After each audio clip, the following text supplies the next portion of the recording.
All right, it's 6:30, so this meeting will come to order. I want to welcome you to the Pasco School Board meeting this evening. Thank you for attending, and thank you for your interest in Pasco Public Schools. Understand that while it may appear that the board is moving quickly on important matters, there have been previous opportunities for discussions on issues either in earlier meetings, study sessions, or in board workshops, which are also open public meetings. This evening, we had a study session over at New Horizons, which was an open public meeting, and I think everybody who attended learned a lot. So I do want to remind you that we have study sessions prior to most board meetings. They are usually here in the booth building starting at 4:30, and you're always welcome to attend those. Each director's had sufficient time to study issues that we will take action on, ask questions, and obtain satisfactory answers from district staff or through our own individual research. As directors, we strive to understand all of the issues brought before us and make decisions that we believe are in the best interest of all Pasco students and the taxpayers who provide funding. In an effort to expand the availability of study sessions and board meeting proceedings and increase transparency, we recently began video recording these events for broadcast on the PSC channel on Charter Cable, which is channel 191. And the study session and board recordings are also available on YouTube. We're fortunate to have 3 student board representatives seated to my left here. They cannot legally vote on issues, but they're a very important part of what we do, a very important part of our team and our decision-making process. They participate in many board activities and functions throughout the year, and they're vital to helping us keep our focus on putting students first. So with that, I'll open it up for the flag salute. Mr. Jaime Morales will lead us in that.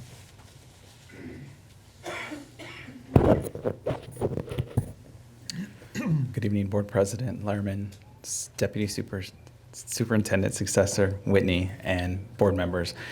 I have the opportunity tonight to have 3 wonderful representatives from McClintock STEM Elementary with us this evening.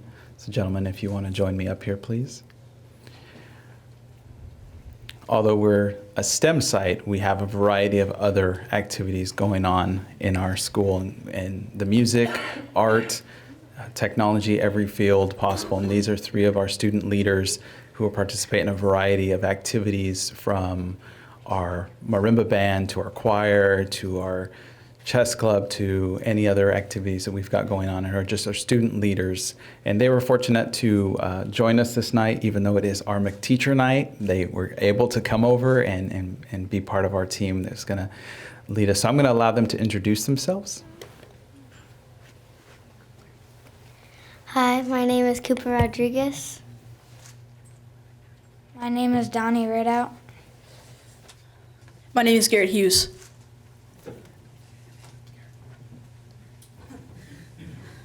May the audience please join us in the Pledge of Allegiance.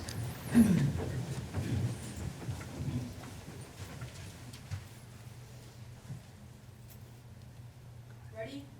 Begin. I pledge allegiance to the flag of the United States of America and to the republic for which it stands, one nation, under God, indivisible, with liberty and justice for all.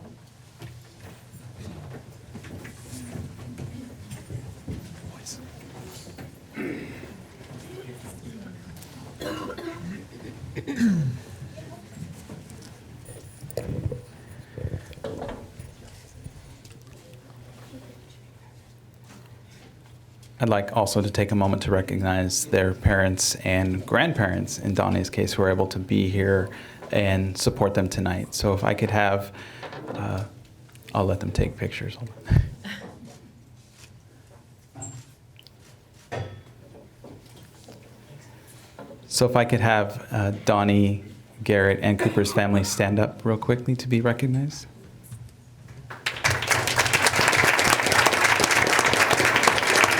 Thank you.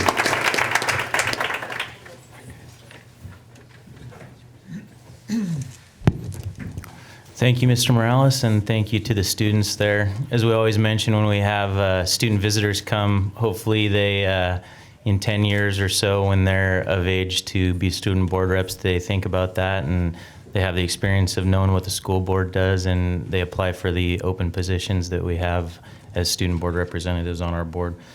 It's now time for a roll call. Steve Christensen. Present. Terry Lannigan. Present. Scott Behrman. Present? Amy Phillips. Present. Aaron Richardson. Present. Matthew Bergstrom. Present. Abraham Mendoza. Present. Juan Lozada. Present. Thank you. And we will now have special recognition presented by Ms. Leslie Call. Good evening, President Lehrman, Deputy Superintendent Whitney, and members of the board. January is Board Appreciation Month, and I'd like to begin first with a proclamation from Governor Jay Inslee.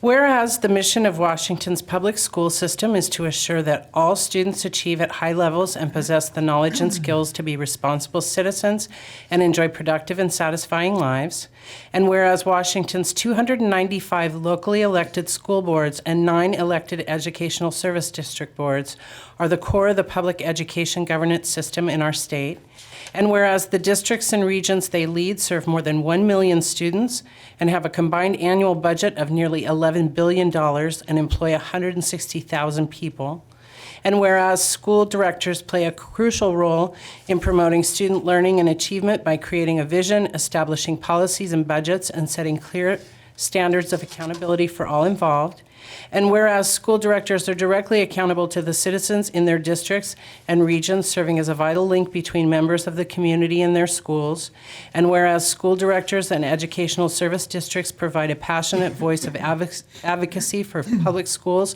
and the welfare of school children, and whereas it is appropriate to recognize school directors as outstanding volunteers and champions for public education, now therefore I, Jay Inslee, Governor of the State of Washington, do hereby proclaim January 2016 as School Board Recognition Month in Washington, and I urge all people in our state to join me in this special observance. So tonight, we have the opportunity to thank our own volunteers and champions for education. Board meetings may only be twice a month, but there's a lot of preparation and research that goes into every issue and decision. This doesn't even include the time spent at events, visiting schools, attending conferences, visiting with legislators, and of course, everyone's favorite, graduations. A very conservative estimate puts your volunteerism at a minimum of 500 hours a year in service to the students, employees, and families of the Pasco School District. We appreciate the time and thought you spend making sure the best interests of all Pasco students are served. This year, we would like to, again, honor your contribution with the donation of a book to every school library. And I'd like to show you those books and tell you a little bit about what they're about. Our elementary schools will be receiving one of 2 books. This is Nerdy Birdie by Aaron Reynolds with pictures by Matt Davies. Nerdy Birdie likes reading video games and reading about video games, which immediately disqualifies him from membership in the cool crowd. One thing is clear, being a nerdy bird is a lonely lifestyle. When he's at his lowest point, Nerdy Birdie meets a flock just like him. He has friends and discovers that there are far more nerdy birdies than cool birdies in the sky.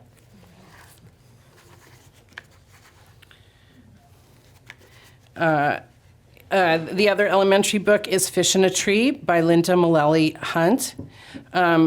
The title springs from the quote, "Everybody is smart in different ways, but if you judge a fish by its ability to climb a tree, it will live its life believing it is stupid."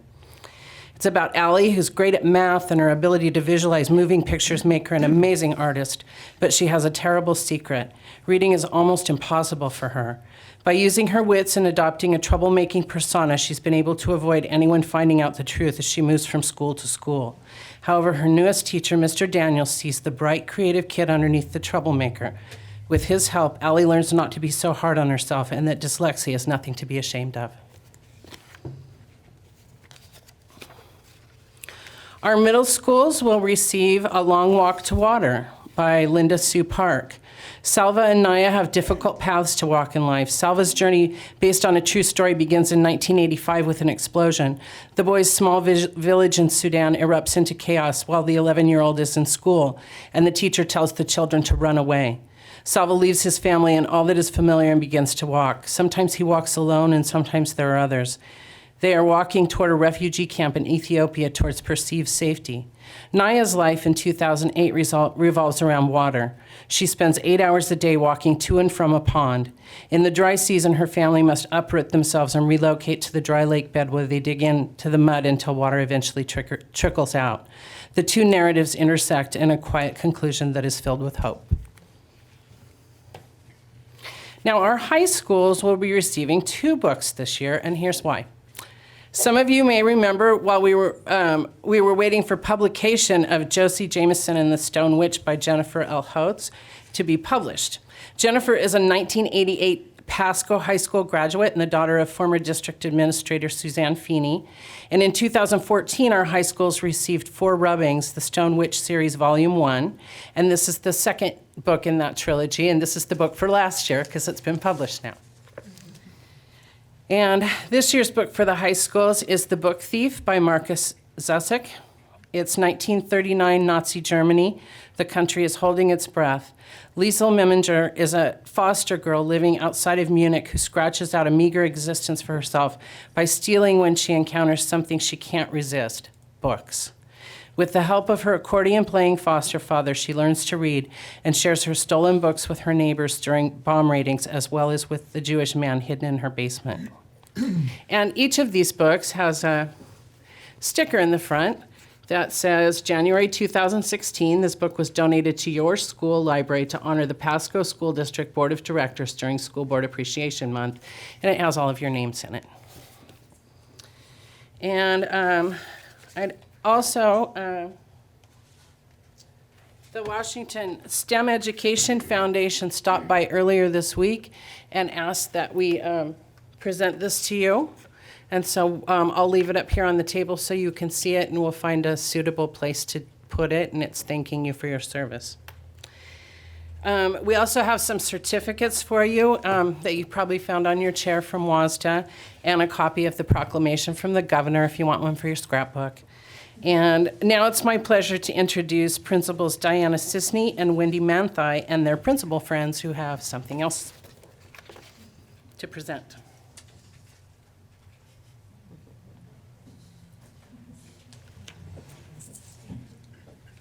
President Lehrman, Deputy Superintendent Whitney, and board members, we're pleased to be here this evening honoring you as our school board members. And we would invite our fellow building administrators up here to join us. The greatest gift you can give someone is your time, because when you give your time, you're giving a portion of your life that you'll never get back. That is what each of you do by volunteering to serve on the Pasco School District Board, and we appreciate the work you do. Because, as Helen Keller said, alone we can do so little. Together we can do so much. Together, students worked with art teachers Linda Grover from Virgie Robinson Elementary and Autumn Lahr from Maya Angelou Elementary to make these gifts for you. We kept with the Pasco theme this year, and we ask that you open them very carefully. And the Pasco theme this year is, who are we? Pasco. Oh, I think we need to do it again. That was not good enough. Who are we? We are Pasco. How about everybody? Ready? Here we go. Ready? Who are we? We are Pasco. That was better. So on behalf of the Pasco School District principals and vice principals, we thank you for doing so much for each and every one of our students. Thank you very much.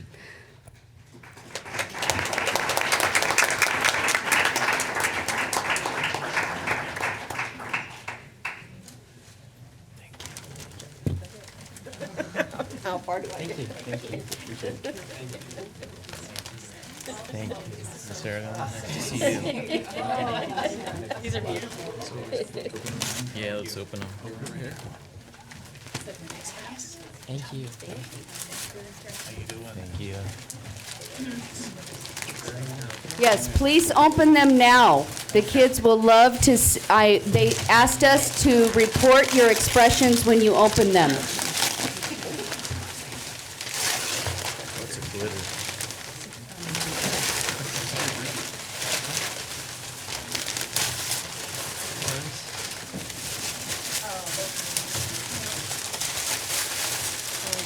Oh, wow.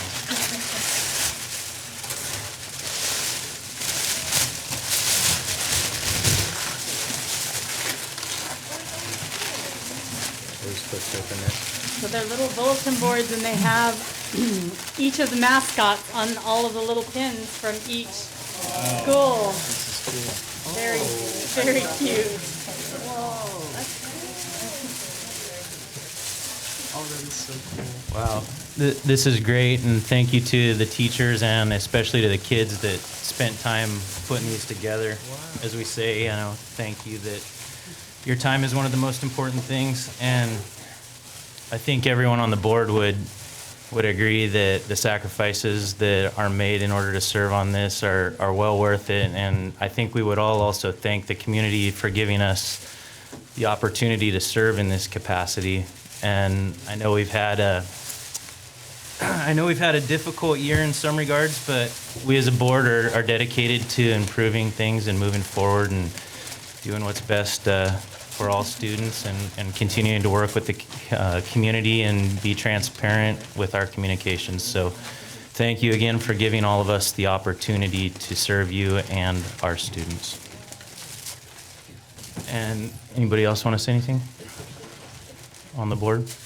I love this. I'm like crafts myself. My kids are really into that, and I kind of feel undeserving. I've only served 2 months on the board, so I feel like maybe in a year or two I can get this, but we'll definitely use this, and it'll help me remember the mascots of every school. So that was very thoughtful. Thank you. Those are really creative, really wonderful. Thank you. All right, with that, so it's 6:47. We have some cake, so we'll adjourn for 10 minutes, and we'll try to get back at it at 6:57. Thank you. All right, let's reconvene. It's 7:03. I kind of like pulling the G's. I pushed down. It's now time for the approval of the meeting minutes from our regular meeting on January 12th, 2015. I will open it up for a motion.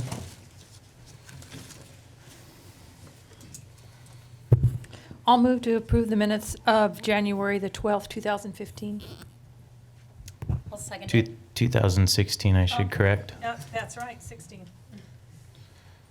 So there's a motion and a second to approve the regular meeting minutes from our regular meeting on January 12th, 2016. For those in favor of the motion to approve these meeting minutes, say aye. Aye. Aye. Those opposed, say no. All right, motion carries. And next we'll have Ms. Whitney give an agenda review. So I would like to call to your attention, we are asking for an executive session this evening under 4230-110-1G, reviewing performance of a public employee and also 1I litigation. We'll be asking Assistant Superintendent Sarah Thornton to join us, and we're anticipating it to take approximately 30 minutes.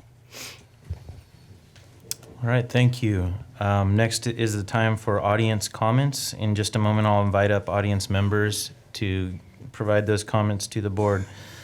All comments and any questions will be noted. If you ask a question and would like a response, please ensure that your contact information is left on the sign-up sheet at the back of the room. Ms. Whitney will use this contact information to respond or have district staff respond to questions.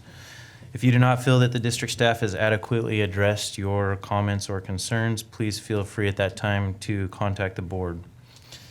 I would remind everyone that this is the regular business meeting of the Pasco School District Board of Directors held in public. It is not a public forum for two-way dialogue. The board will provide two-way dialogue with the community, with the focus being the New Horizons High School relocation at a public forum on February 4th at 6:30 p.m. at New Horizons High School. So we had a study session tonight where the options were laid out, and this will be the time for the public to come and share their concerns or their excitement with the different proposals that have been laid out. At this time, I would ask that if you have a comment, please approach the microphone and state your name and your affiliation with the school district. And we'll keep these comments to 2 minutes, and Ms. Cloud will be keeping time. The yellow folder that she has signifies that you have 30 seconds remaining, and the red signifies that your 2 minutes is up. If the red folder comes up, please finish your current thoughts and try not to start another thought. Thank you.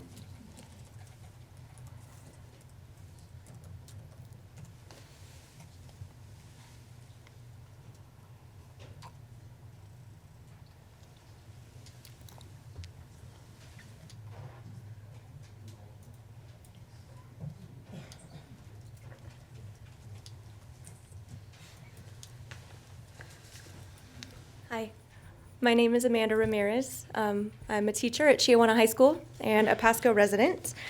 Recently, I assigned an argumentative essay in my English class, and I know that you, as a board, have publicly encouraged students to speak and voice their opinions. And I agree. I want them to speak, have their voices heard, and be civically involved. So I have a few students here who had some thoughts that I thought were worth sharing, and they're excited to be here. I'm really proud of all of them. So I wanted to introduce them. Without further ado, I believe Miss Alyssa.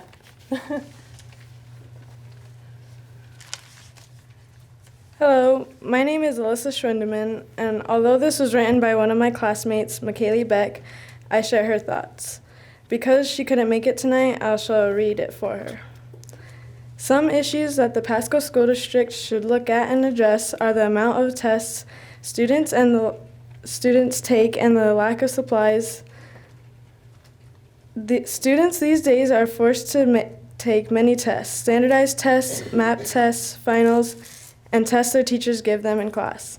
Now, don't get me wrong, tests are good. They see how well students are understanding the material they have been taught, but when they are constantly taking them, it can be very difficult to learn new material because so much time is spent taking tests.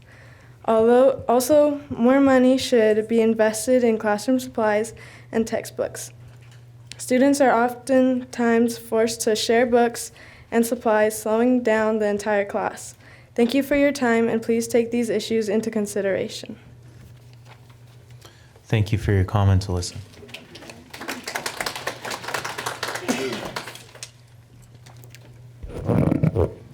Hi, I'm Ariel Claiborne, and I'm a freshman at Chiawana High School. I'm here to talk about the school boundary donut line. In my honest opinion, I believe the boundary line does not make any sense. Students who live right next to Chiawana are being bused to Pasco High and vice versa. For example, a student I know lives right off of Burden and is being bused out of her way to Pasco High because of the boundary line. In fact, I also know another student who lives on the east side of Pasco, very close to Pasco High, but has to go out of her way in order to attend Chiawana High School. Yes, there are buses we can take, but in order to catch them, students have to lose some of their personal time to sleep. In order for us to function and focus, right, we students need our time to sleep. On top of losing our sleep, gas is being wasted, which means money is being wasted by the school district. That money being thrown away could have been used for new classroom materials, textbooks, or a school event. For these reasons, I think the boundary line should be changed. Thank you. Thank you, Ariel. I would encourage those who are going to be freshmen next year. We had the program where students can transfer between Chiawana and Pasco. So if you're interested in that, the district will again be offering that this spring. So keep your eyes out for that. And if you're interested in transferring between those schools and you're an incoming freshman, make sure you get the paperwork in. Hi, I'm Jimmy Saldana, and I'm a CHS student, and my awesome teacher, Mrs. Ramirez, encouraged me to share my thoughts about any changes I'd like to see in our very own Pasco School District. And I just want to start off by saying a universal key opens many doors, but the special key opens the treasure. And I believe the treasure represents success, and the special key represents just a small change that will unlock the treasure. I do not believe that there is enough opportunity for students to take advantage the support programs in place to increase student success. A little bit background information about me. My parents, at my age, they didn't have a good enough education, and they often had to work to provide for their families. And now they're currently attending school, CBC, and they're using success programs as a vehicle to help them move on with life. And I also decided using success programs in our school. And now that I've witnessed what they are showing, I'd like to say that if I could change anything, and it would be, instead of having so many branches out there, just having a couple that covers the most area and is adaptable to all students. I'm Jimmy Saldana, and thank you. Thank you, Jimmy. Hi, my name's Andrew Ong, and Ms. Ramirez, wherever she went, was my former teacher freshman year. I'm a junior at Chiawana High School, and I am glad to be here to speak my mind. And these past 3 students have made very valid points. And to add on to that, I think we need later start times in high school, or in school in general, not for students, but for the adults as well, because who doesn't want more sleep?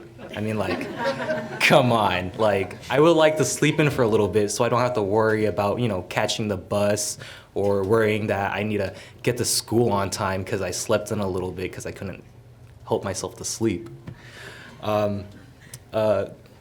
Having later start times in school in general not only benefits the fact that you get sleep, but statistically helps students improve academically in school.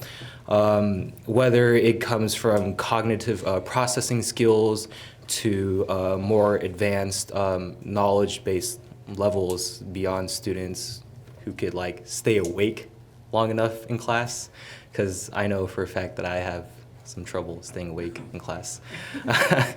But that's because I stay up late doing my homework or trying to fix stuff in life and working towards getting better things, getting myself involved in the district or the community or public speaking in other places. But yeah, generally, let's just say I stay up pretty late to do work. And yeah, sleep would be nice. So maybe an hour or 2 later start times just to help, just, yeah. Thank you for your comments, Andrew.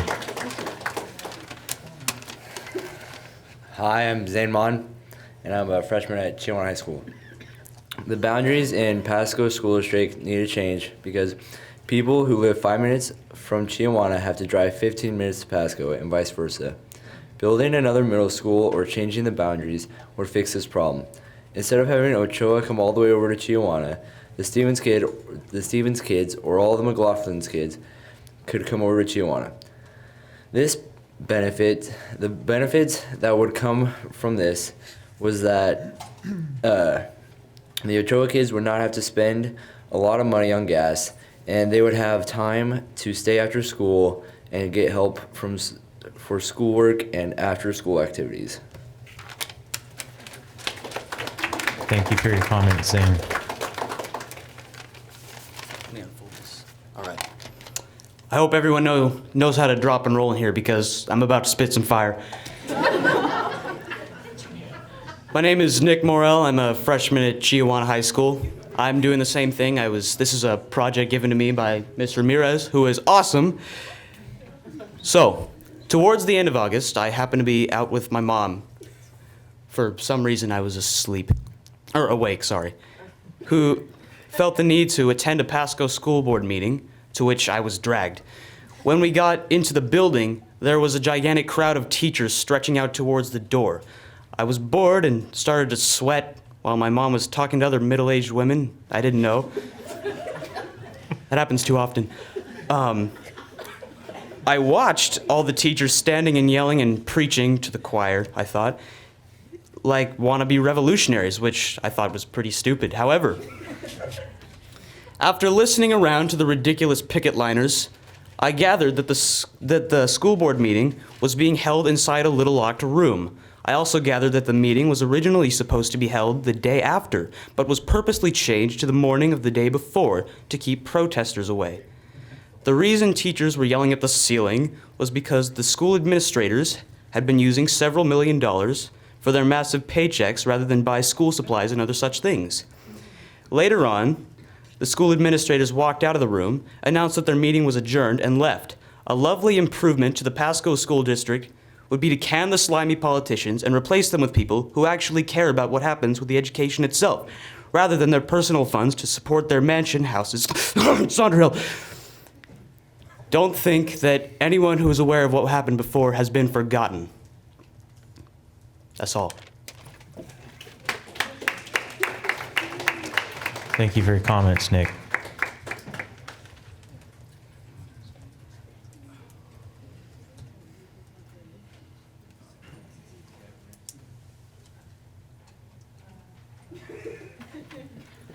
I wrote my persuasive speech on why purple minions are better than yellow minions, so that was all them.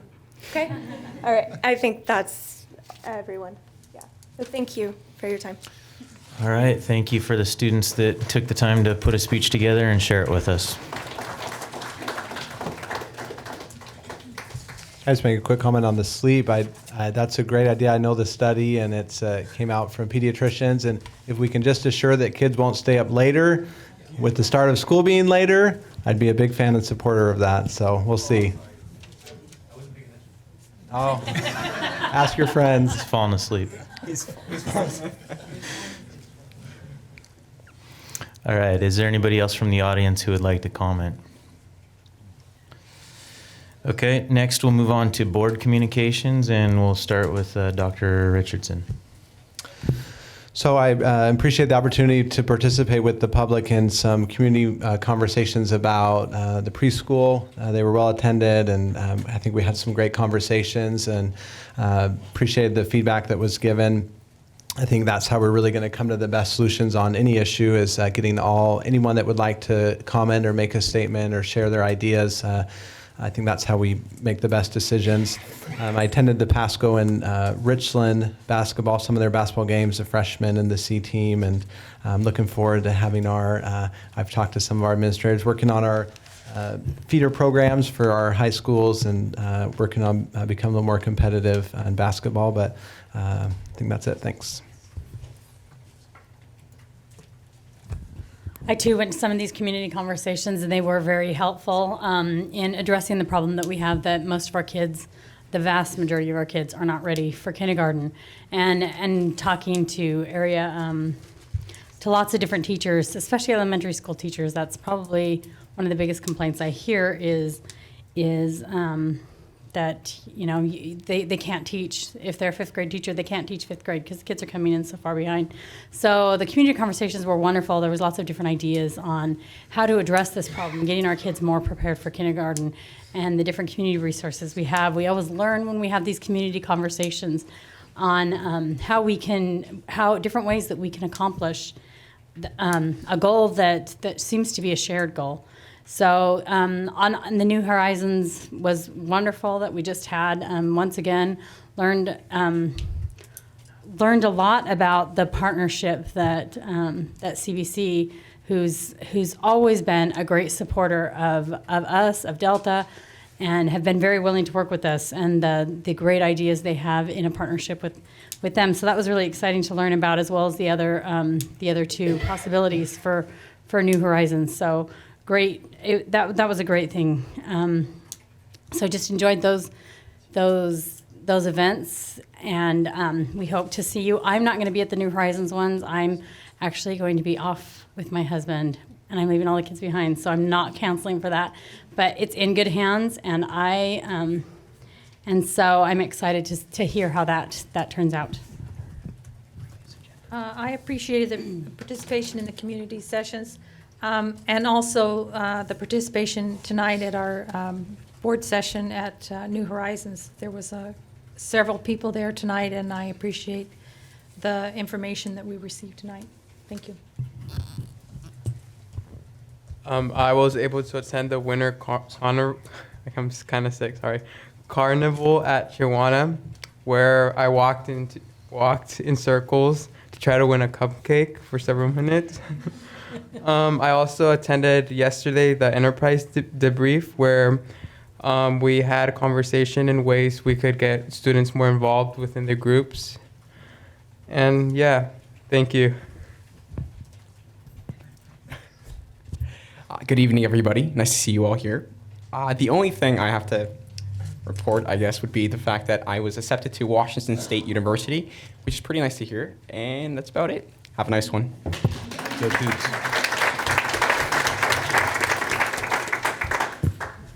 Hello, everybody. So I have actually fairly a lot to share from my school going on right now. But first, I went to the community conversations with our fellow board members, and I was able to experience everything that we talked about going on with our pre-K program and everything that we have. All the comments that all the community had for it, so that was good to hear from everybody. I also was able to attend the Enterprise debrief, and that was good to hear about how we can better our Enterprise program for incoming seniors next year. We have finals this week, so best of luck to all our students in the district. I'd like to congratulate our boys basketball team for beating Kennewick last Friday. We have a triple header this week on Friday. At 5:45 we have the girls game, and then following that boys wrestling, and then boys basketball at 9 o'clock. And all those are against Chihuahua. Girls wrestling tomorrow night, and it's senior night against Sunnyside. And best of luck to our dance team that is participating Saturday at Kamaikan. And we also had a FAFSA night on January 13th, which was very well attended. And I'd like to thank all the families that came out for that and making that good. So yeah, thank you everyone for coming out tonight. I'm looking forward to the triple header. It was fun last year and should be good again this year. Be there early though if you're going, because seats fill up fast. Had the opportunity to attend the bilingual PAC a week ago to see some of the parents there and some of the supporters, the community supports that we have to support our students, and want to thank them for their contribution to our schools. Last week I went to Olympia. As you know, we have a legislative priority as a board to ask for money to support a facility for our preschool program. Visited with Senator Hewitt and Representatives Neely and Walsh from the 16th District and some of the House Budget Committee members. Unfortunately, this year it does not look like there's going to be much of a capital budget. And so if we get money, it will be, it's a long shot, but we're still making that effort. While there, we also went and visited with the folks at OSPI. As you are probably aware, there is a requirement. I don't know exactly when this kicks in, but we have to reduce our class sizes for kindergarten through third grade. We already have over full classes and not enough room. The legislature last session allocated $200 million for districts to apply for additional funding to increase their facilities. Pasco is one of the districts that applied. There was 59 districts. Well, there was 90 that applied. Of those 90, there's 59 that qualify. We've been through the process. It looks like we will qualify on paper for somewhere in the neighborhood of 40 additional classrooms.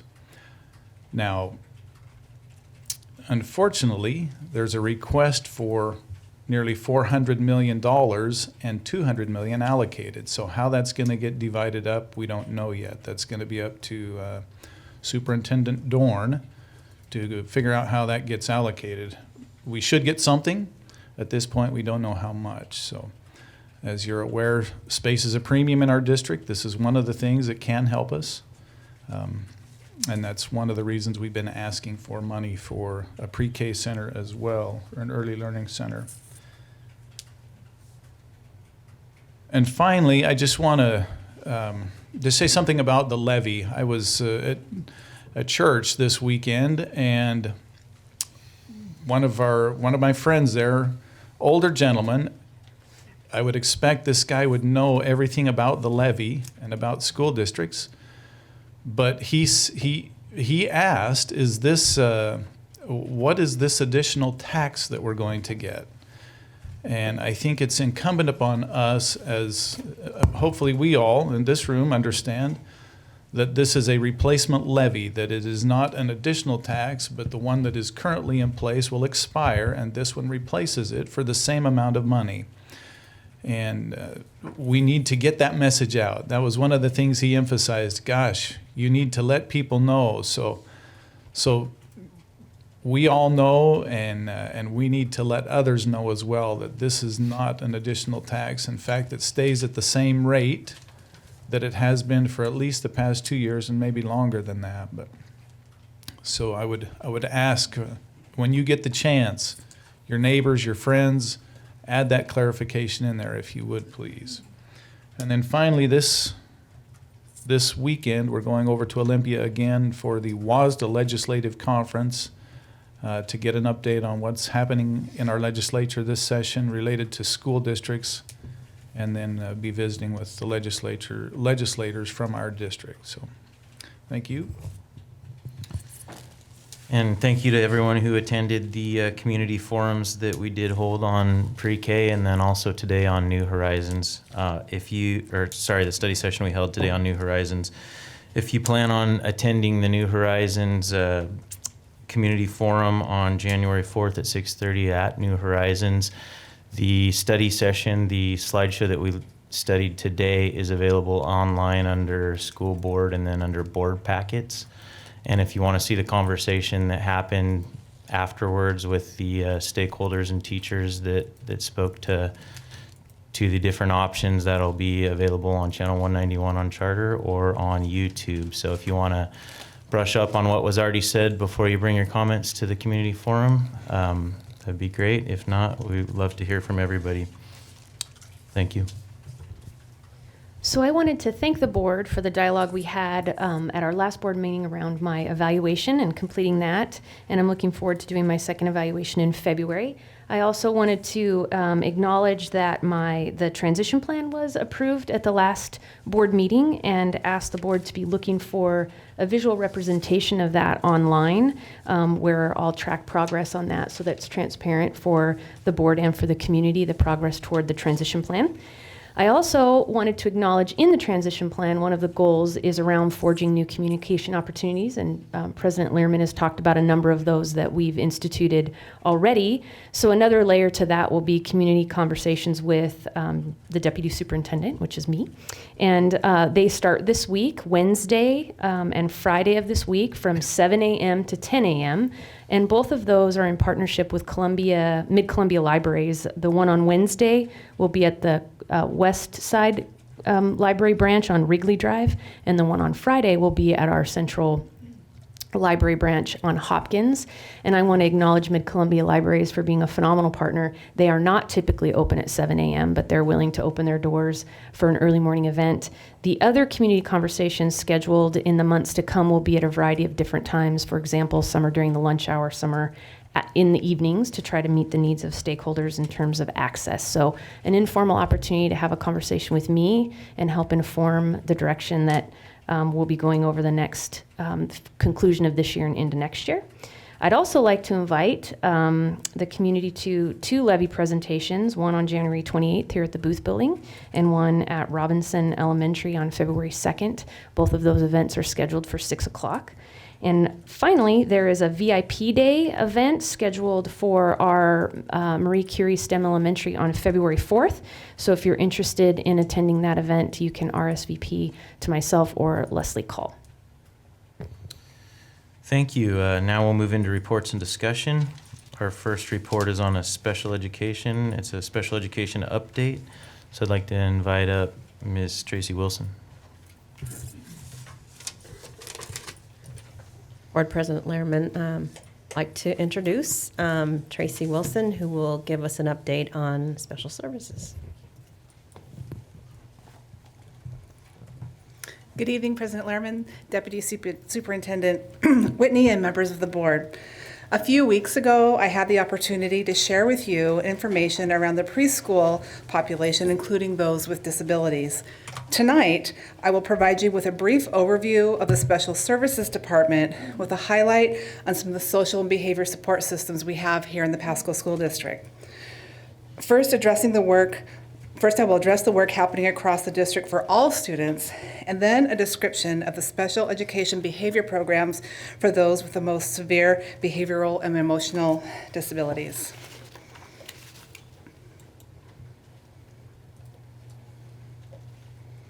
I always love this. Well, we're not working out too well here already. I can't even see it. Got it. Cool. Okay, thank you. The Special Services and Early Learning Department leadership team is made up of some of the most fantastic people I've ever worked with. I'm fortunate here tonight to have the administrators from the program here with us. We expanded this year, including the Early Learning Department and some of the other behavior supports and nursing, and so our department has really grown, and I'd like to introduce the administrators that are here with us this evening. Of course, myself is Tracy Wilson, and thank you, Liz, for the nice introduction. Next, I have Christy Dawkin, if you could stand up. She's a director of the Special Services and Early Learning Department this year. We're thrilled to have her as part of our leadership team. Next is Christy Jones. Thank you, Christy. She primarily works with our secondary special services population. And then finally, we have Lisa Malinsky. And Lisa this year is working primarily with our elementary programs. In addition, we have several specialists that work in our department. Several of them you met last week at the early learning workshop that we had. Lisa Upton, Jen Coppinger, Sarah Nickel, Candace Meineke, and Heather Espinosa, who are listed on this board.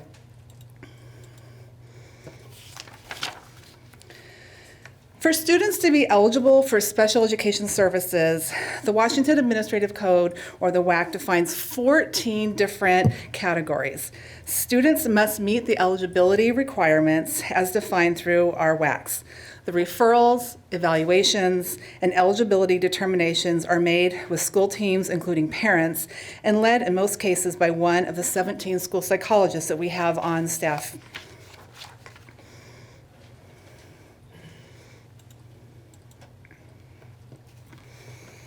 This slide shows a snapshot of the total number of students in Pasco that qualify for special education services under each of the categories. The Washington Administrative Code requires that we identify a primary category of eligibility. This does not exclude that students with some of these disabilities don't also have other disabilities. Eligibility categories fall under one of these, and if we are unable to identify a primary category, the term multiple disabilities is applied. And you can see on there that's about 1.5% of our population.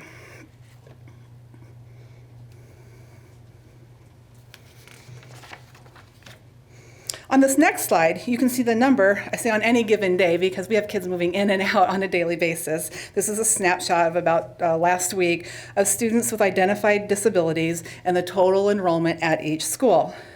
If you notice, Captain Gray and McClintock have a significant number of preschool students currently attending a preschool program, so those numbers have been separated out to give you an idea about the preschool population at those located at those schools, but also the general K-6 population. Some schools have additional programs beyond the neighborhood enrollment, but generally the total district special education population ranges between 11 and 12% of the total school district school enrollment.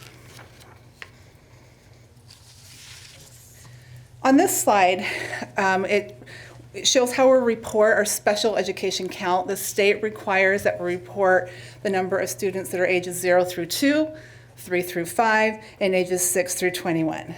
Though the numbers are increasing each year, as our total disability percentage has remained consistently between 11 and 12%. The growth in the eligibility, the number of students in special education pretty much mirrors the exact growth within the school district. So by having more students in here, we have not over-identified, we're not increasing on our identification. We've pretty much remained consistently ever since at least 5, 6, 7, 8 years on that 11 to 12% total eligibility here in Pasco.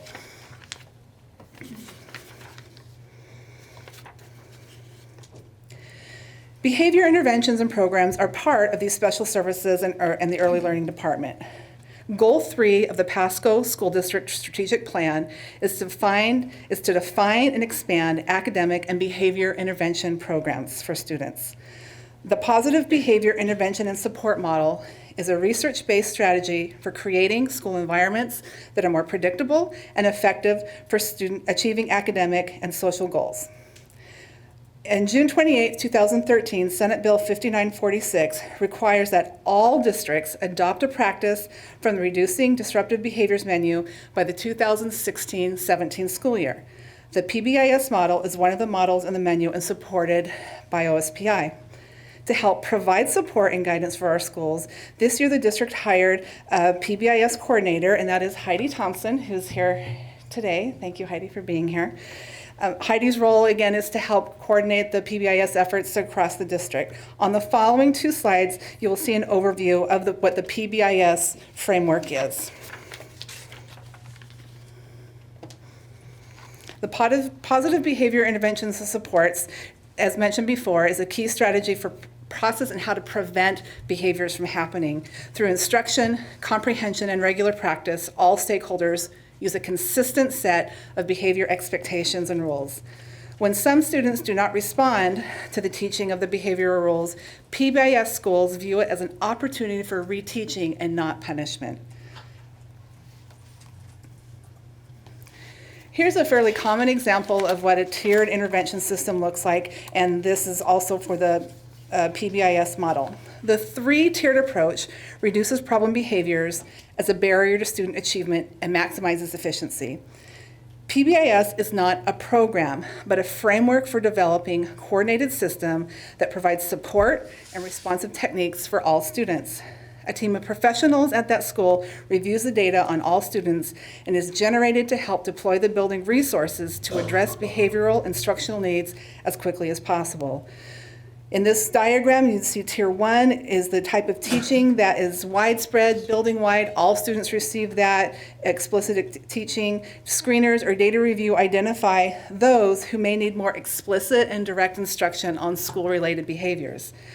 About 10 to 20% of the students may find themselves in what's called a Tier 2 or a Level 2 intervention. Again, the data had been compiled, looked at the building, who needs something more in order to be successful, and that would be that Tier 2. Tier 3 is a very specialized, usually individualized program of supports designed for those students who need more intensive instruction or intervention. The individual intensive interventions are usually decided on a case-by-case basis, and students who are needed this level of intensive support could end up with a referral for a possible special education referral with a student with an emotional behavioral disability, but not required and not always. The hope is with the intervention, or the expectation is with the right interventions, the student's behavior and outcomes can be provided in a positive way for positive outcomes. Students that remain in that Level 3 of needed support are more often in need of more than the building resources alone that can continue to provide an effective program. On the following slides, I will now describe students who do qualify for special education services.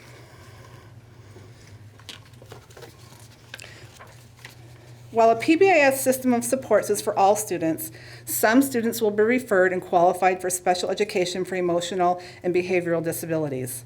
Within special education too, there are multi-step system of supports. Most special education support services are delivered to the student, beginning with the special services providers at the classroom or building level. Resources and staff are provided to every building. Some students, their needs are not able to be met with the expertise and resources allocated to that building and are referred to our specialized behavior programs within the school district. We call this program our Bridges program. The final 3 slides will describe the services for this population. Our Bridges program is built on the principles of re-education as described by Dr. Nicholas Hobbs. From these principles, we have developed a K-12 connected program for the students and the staff. The Bridges program mission is to create a better everyday life for our students and families. Bridges is a program, is a place where academic and behavioral learning is fostered and social competence is gained. Each student has been placed within the Bridges program because they have demonstrated the need for the level of structure, behavior modification, and appropriate academic instruction that is provided to the students with emotional and/or behavioral challenges. Bridges offers individualized programming for students with significant emotional and/or behavioral disabilities. The Bridges programs are located in several buildings throughout our district. McGee Elementary School, which Debbie Richardson is the teacher and Jean Lemons the school psychologist. We are lucky to have with us Casey Rollins from Mark Twain Elementary, which he's one of the teachers of our program and spends a lot of time with one of his classroom assistants, is Mary Hernandez, who's right next to him. Stand up, Mary. Thank you so much for being here. These guys do amazing work with some of the most significantly challenged students across the district. I really appreciate the work and for you being here today. At Livingston Elementary is another elementary program with Amy McEwen, and Don Heineke is the school psychologist there. McLaughlin Trevor Nix is the teacher, Judy Cushman, school psychologist. Pasco High School, Jacob Bittenhoff, with the two school psychologists, Justin Kelly and Stella Latham, and we have a social worker, Jacob Campbell, who was unable to be with us tonight. A lot of sickness going around. Pink eye, we said stay home. We don't particularly need you here. And he's been a wonderful addition. He's a bilingual social worker that joined our program staff last year and is doing amazing connections with the community and working with our kids. We're super thrilled to have him as part of that also. In some cases, the supports that we have and the training and the teaching staff that we have in the district is not enough for some of our most severely challenged students. We do have collaborative relationship where we contract with other local agency for some support. Lord's Day Treatment over in Richland is one of the agencies that we do contract with on occasion for a small number of students who are really in an intensive need, and we need to have their accessible of their services. Other times we have consultants. Gonzaga University is one that we often consult with. Dr. Mark Derby often he comes down as needed as we contract with him to help us design and develop those specialized programs and supports. As a public agency, a public school, we're required to provide appropriate education for all students regardless of their disabilities. So we do reach out when we need to in order to make sure that we're doing the best that we can for our kids to get the most successfulness for them. So, any questions?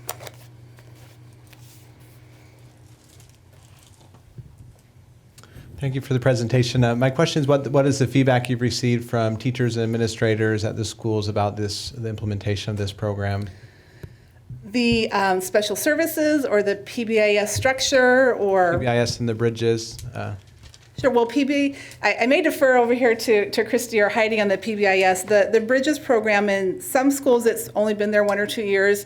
Other schools it's been there multiple years.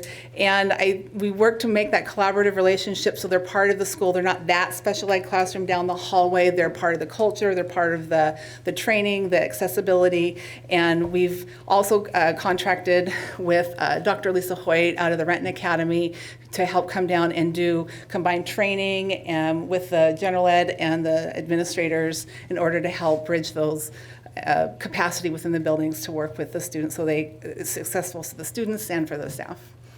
And then PBIS, Katie or Christy, if you want to.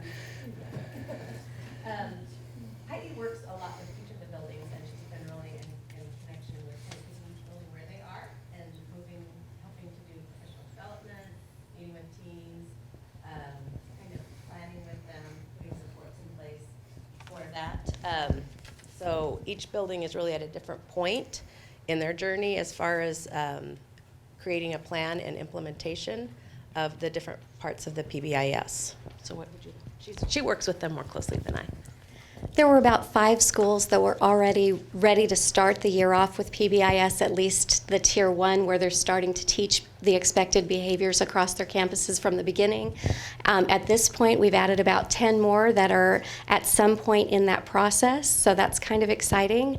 Our high schools are going to be kind of the last to join that group after they see it modeled at a few high schools across the state that are further along with that. But it's been exciting to see the way that the teachers are making that mental switch over from other models of dealing with behavior to the more positive side of recognizing kids as they meet expectations. Thanks, Heidi. How do you go about with that training? Are teachers taught that in PLCs before, after? How are teachers taught this behavioral training? The PBIS, so that is a school-wide initiative, and that's where Heidi was mentioning the education and the building leadership teams and the implementation and the design. PBIS is not a program. It's not something you pick up and do. It is a structure or framework for how you bring what you're doing within your building to ensure it's accessible to all students. They all have the benefit of the instruction and benefit of interventions, not to leave anybody out. So say if I'm a teacher at Livingston Elementary School, how would I learn about PBIS? Heidi's been working with the principals at each building. Okay, well, each principal kind of decides where they want to go with that this year and where they want to go next year. Each campus is kind of at a different spot in that. All campuses have at least had some introduction, at least all elementaries have had some introduction. All middle schools are already going with it. That's through in-service days or PLCs, Through in-services, however we had that some building beginning team of the designs year. Becky Hitchman led the beginning of the year trainings. And then after that, I've kind of stepped in. I've done lots of staff professional development with the whole staff. A couple schools are using me to actually meet with teacher teams to do some real intensive planning. That's been very exciting. So every school is kind of on a different spot. But there is a framework and implementation to get from wherever you're at to move through, and that's where Heidi's charge is to bring everyone along and provide that resource and development and access to the training for what they needs to meet their building. How do we, or are we, implementing a consistent set of behavioral expectations across the district? Because I've heard concerns from parents in the past who are not just they're worried about their kids at their school, not everyone being treated consistently and not knowing what the rules are. But if we're implementing this, I think I heard you say every school is implementing it in their own way. Is it important to message on how things should be taken care of, and then schools are consistent with that? Or is it going to work to have every school having different plans and programs in place? I think the desire was to keep this grassroots, and PBIS by its nature is created individually at each campus to address those campus behaviors they're seeing. So it wasn't something that was pushed top down. I was more provided as a support to help bottom up as each school needs the help to create their expectations and their teaching plans and their reinforcements. So I think that was really by design, that it's very grassroots at the campuses so that each campus creates this common language. I do see, as part of the vision, that within a year or two, there will be a common language where a kid that moves from one elementary to another will already know to look for the behavior expectations and are already going to know that there's going to be recognition for positive behavior. But we're just starting that journey this year, so. You'll find the elements are the same, but maybe the reward or the incentive is different. It's not cookie cutter from all the buildings, but the structure and the things that need to be in place will be consistent. But how it's recognized may be individual to one building. May have a after lunch recess behavior issue, or another school may have something happening in the lunchroom. So they're using the data to find out where the peaks and valleys are, so they're not all addressing everything. That's data driven for where those positive supports are. So it's more about the intervention than it is about a set of rules. So how are you gauging the teachers and how they feel the support is going and that they're using this? Have you spoken to them or sent out any surveys or anything to see if this support has lent support to the teachers and therefore the students?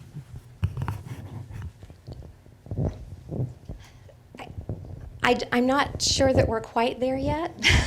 You're just beginning then, and Right. have you had positive feedback from some of the teachers that are using it? The ones that are using it, we've seen some tremendous changes. We've seen classrooms go from kind of crazy to walking in and seeing students learning and actively participating in the classes. Almost, I mean, within a 2-week period, just overnight successes with teachers who are kind of embracing this and getting that help. Students who are struggling, when we've been to their schools, we've offered for teachers to just reach out, have us come in and do individual observations of their classrooms and write up plans for some of their kids that are struggling. And so the teachers are feeling some of that support, and we've gotten positive feedback that way. Our plan for next year, we're going to do a real kind of integrity check on the campuses that have implemented, and there's a whole method for that. But really this year it's more about just getting each campus feeling good about moving forward. So we're Getting not ready to quite be there yet. ready and then moving forward. So there's still very much initial implementation at many of the buildings, but with the idea and the seeing where it needs to go, and there's a lot of excitement and a lot of participation from the buildings selecting to go to the PBIS workshops and the training so they can be more knowledgeable to really impact the positive behaviors and positive outcomes for their social and emotional growth at their schools. So maybe we can have a future discussion on possible benefits of implementing consistent expectations across the district, not allowing each individual building to come up with their own expectations and implementing them under the same guidelines. But I'm not saying that that's the right way to go, but I've heard enough from people, parents with bullying concerns, saying that my kid's not treated the same as another kid in the same school. So I think we're doing a great job getting it consistent in a school, but maybe it's a future conversation to talk about how we're consistent across the district. Yeah, and I think the real element of professionalism and the data review to really look at how we're measuring their growth, so we're not just thinking or feeling that we're doing a good job, that we have lots of evidence and data to show how things are moving and what we're doing good. You know, lots of referral reduction incidences across all of those, you know, any bullying, harassment, those things you would see go down, and we certainly would be able to have that data in the future to share with the board as needed or as requested. So I think a piece I'd like to point out is this particular initiative is part of the new strategic plan that was launched in January, so we can expect to see that those strategic plan initiatives they'll drive agenda items as requested by the board. So this certainly is the beginning of a bigger initiative in terms of the end goal being that there's consistency. Part of the strategic plan will be revising our district level student handbook. And matter of fact, on our principals PD that's coming up in February, we've asked principals to bring some information together so we can already start looking at where some consistencies across our buildings so that we could come up with, for example, there's a standard behavior in the cafeteria at our elementary schools. My hunch is if we look, elementary behavior expectations in the cafeterias is more the same than different. And so where can we capitalize those places where we're already the same and then move toward consistency and standardization across the district is certainly the effort of the strategic plan. Yeah, I agree that I think there needs to be some consistency. In general, the problems are going to be the same at most schools. If you look at your 9 or 10 most common complaints, they're going to be the same at every school. And I think the most important thing is that every child feels safe at school.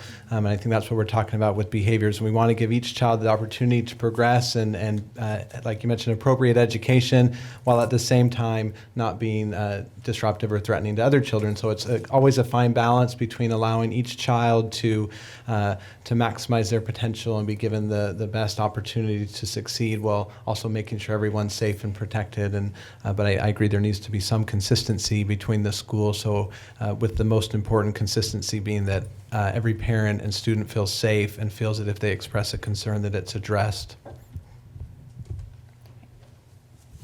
Can I add something that's a little bit general? I so appreciate the presentations we get here from the different departments. My heart is near and dear to this special education as this year I have had children and foster children in the 0 to 2 program, in the behavioral intervention program, as well as special education programs. So I am very familiar with many of these things. The other thing too is sometimes we work through something and we come in as a district, and we as a school board, I don't think we're here to beat anybody up. What we want, but we do want to see results.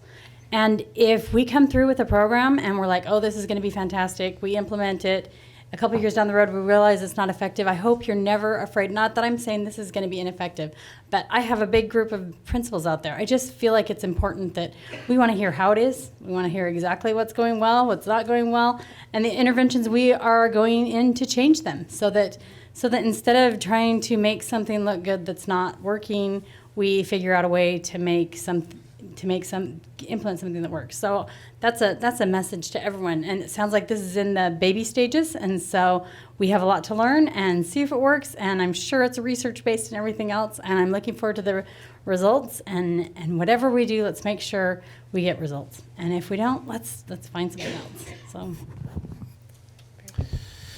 Thank you, Ms. Wilson. Next, we'll have Ms. Cloud introduce the next topic. So, President Lehrman, tonight I'm pleased to introduce Suzanne Hall. She's our Director of Innovation. You just heard the strategic plan referenced in the last presentation, and we will also be referencing it in this presentation, as High School Reimagining is one of our ongoing initiatives that's talked about in the strategic plan. We're looking at tonight new opportunities that are being provided for students, what is being planned, and then also next steps in that endeavor. So, Ms. Hall. Okay. Good evening, Board President Lehrman, Deputy Superintendent Whitney, board members. And as Deputy Superintendent Cloud suggested, I would like to just give you a brief update on where we are with reimagining the high school, so you're clear on some exciting new events that are happening this year, what's in the works, and then what's in store for the next 90 days. And as she also mentioned, we kind of want to start with the strategic plan goal, which is to ensure that all students meet credit and assessment graduation requirements ready to pursue rigorous post-graduation college and career options. Having said that, it's not about just being compliant with state requirements. We want to use this opportunity in looking and exploring at ways to meet the 24 credit requirement by exploring innovative pathways and new courses that would really engage students in 21st century skills.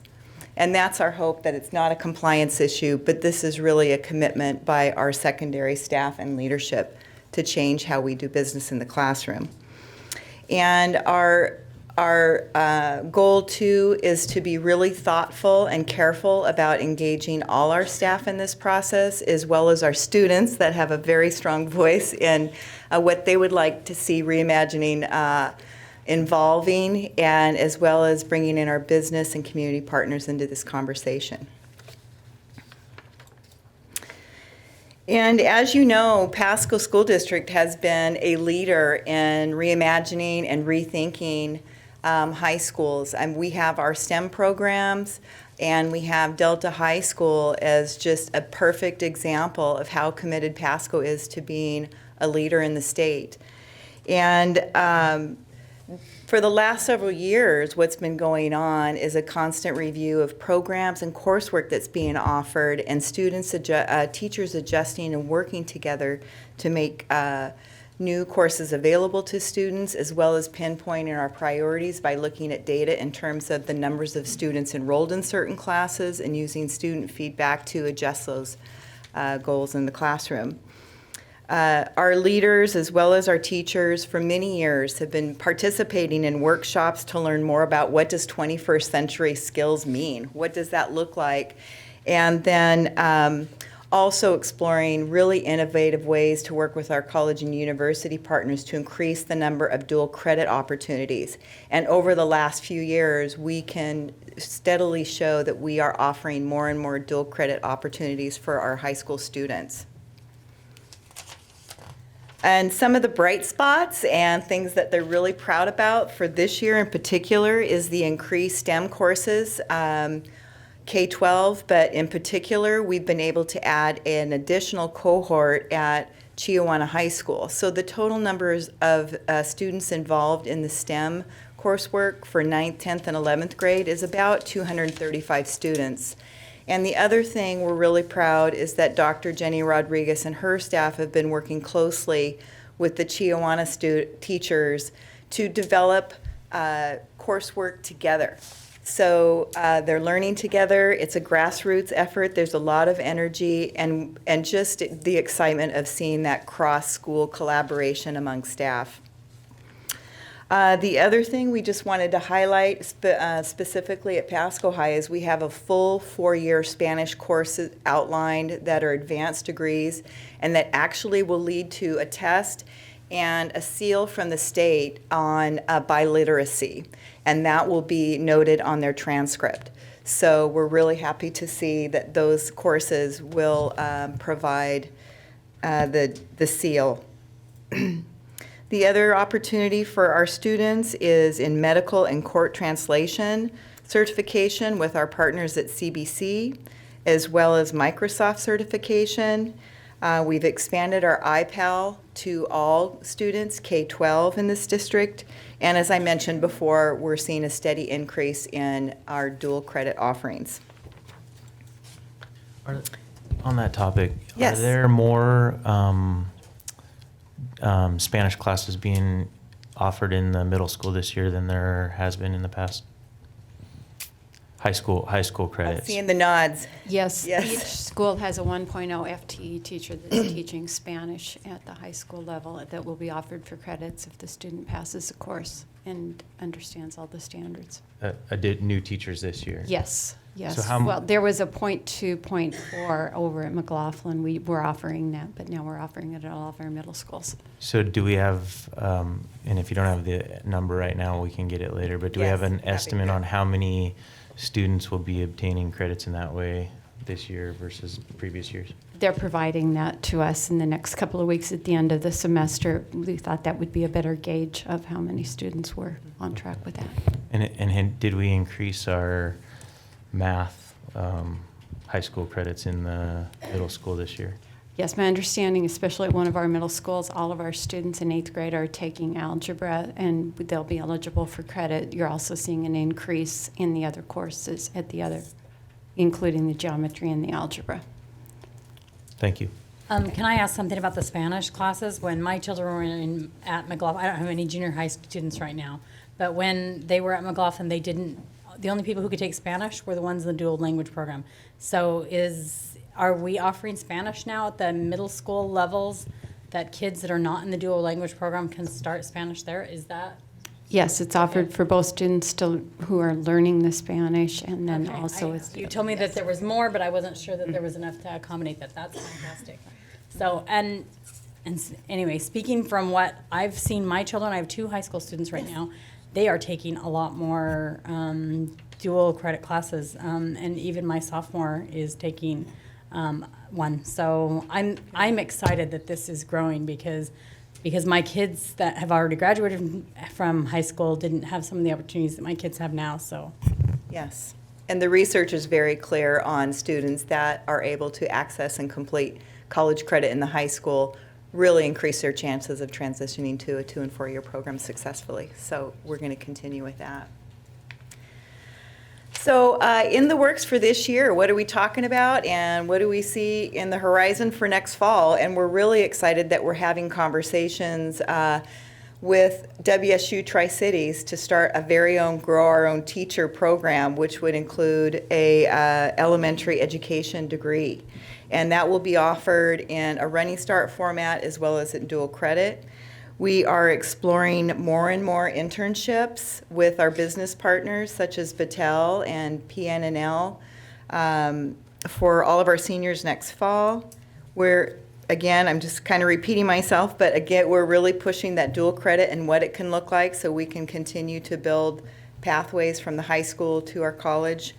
And then we are also working more and more to create more standards-based instruction where students can know what the clear standards are and are working towards mastering those standards and showing competency with those learnings. And so over the next 90 days, we'll be convening a lead team, and this team will be producing more of a comprehensive plan.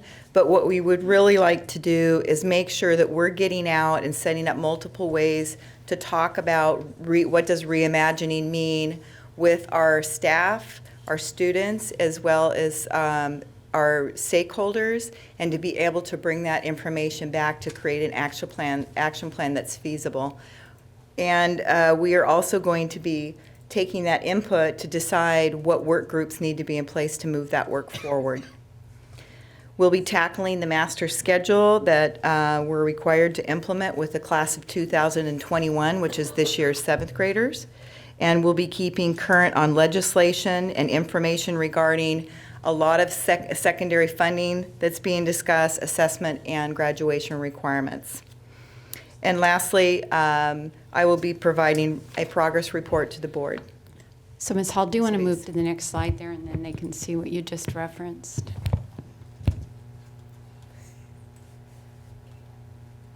To get better with my mouth and hand coordination.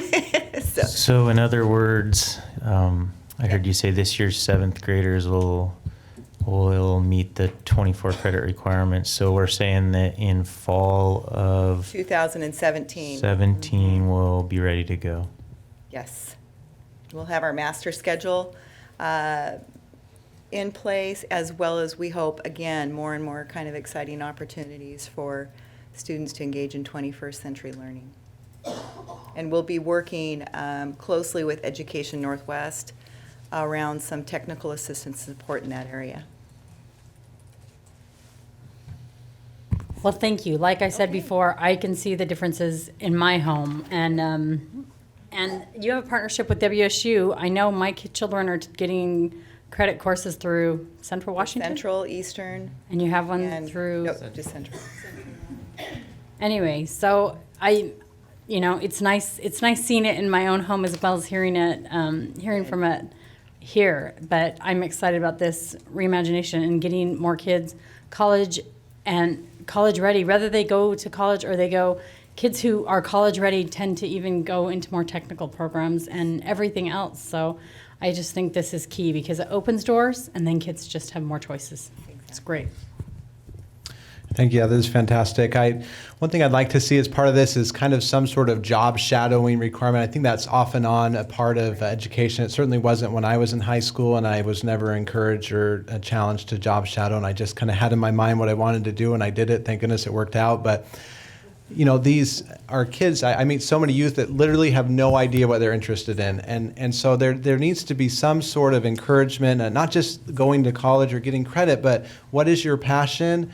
Do you want to be a mechanic? Well, you should go shadow a mechanic for a half day. Or you want to be an engineer? Have you gone and shadowed a civil engineer or a nuclear engineer, whatever it is that you're interested in? And I think that's where we really get kids to develop a passion and interest, more so than just classes and credits and degrees and certificates, but really find out your passion and just pursue that, and we'll help you get there.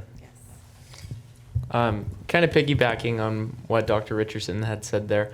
I like the job shadow idea as a high school graduating senior. One thing I would like to see with that job shadowing, though, is that we do it maybe earlier than the senior year, maybe sophomore or junior year, so you can have an idea of what you might want to do in college and things you should be looking at prior to that.